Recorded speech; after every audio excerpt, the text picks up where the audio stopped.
Crusades, serangan berdarah ke atas Baitul Maqdis. Siapa sebenarnya yang ditindas? Mengapa tentara salib menyerang Jerusalem? Pada tahun 1995 Masihi, Paus Urban II berdiri di Clermont, Perancis. Beliau menyeru satu perkara besar, Perang Suci.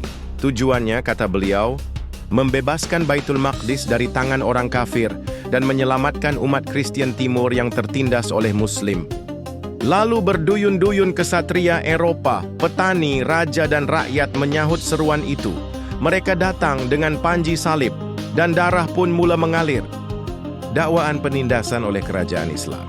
Mereka mendakwa umat Kristen ditindas di Jerusalem. Tapi, benarkah begitu?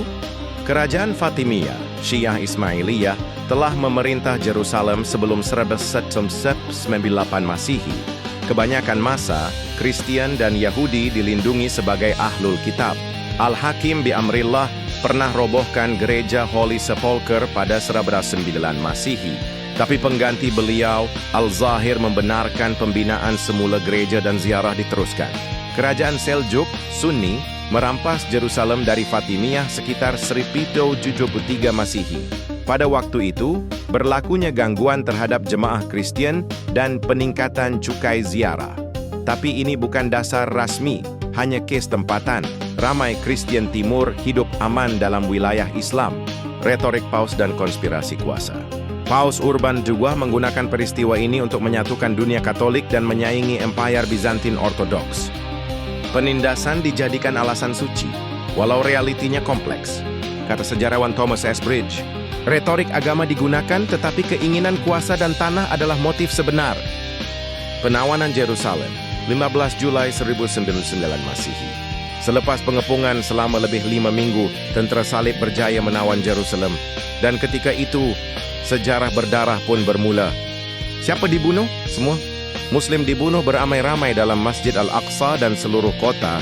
Raymond dari Aguilers, sejarawan salib, menulis, darah mengalir sampai ke buku lali kami. Yahudi dihalang keluar, berkumpul dalam sinagog, lalu dibakar hidup-hidup dalam rumah ibadah sendiri. Kristen Timur, Ortodoks, disyaki tidak seakidah dengan Katolik, sebahagian dibunuh dan diusir. Gereja mereka dirampas dan dipaksa tunduk kepada Paus Latin. Ironi dan pengkhianatan agama. Mereka datang kononnya untuk menyelamatkan umat Kristen, tapi mereka bunuh juga Kristen. Mereka dakwa mahu mulia kerana Tuhan, tapi mereka bunuh wanita, kanak-kanak dan imam masjid. Kata sejarawan Stephen Runciman, kemenangan ini bukan pembebasan, tetapi tragedi.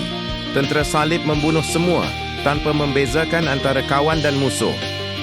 Mengapa penting kita tahu? Kerana sejarah harus dilihat dengan jujur, agar kita tahu siapa sebenarnya penindas dan siapa mangsa fitnah. Islam bukan agama penindas. Bahkan dalam masa kekuasaan, orang bukan Islam tetap dilindungi. Dalam surah Al-Anfal ayat 61, Allah berfirman yang maksudnya, dan jika musuh cenderung kepada perdamaian, maka cenderunglah engkau juga kepadanya, dan bertawakallah kepada Allah.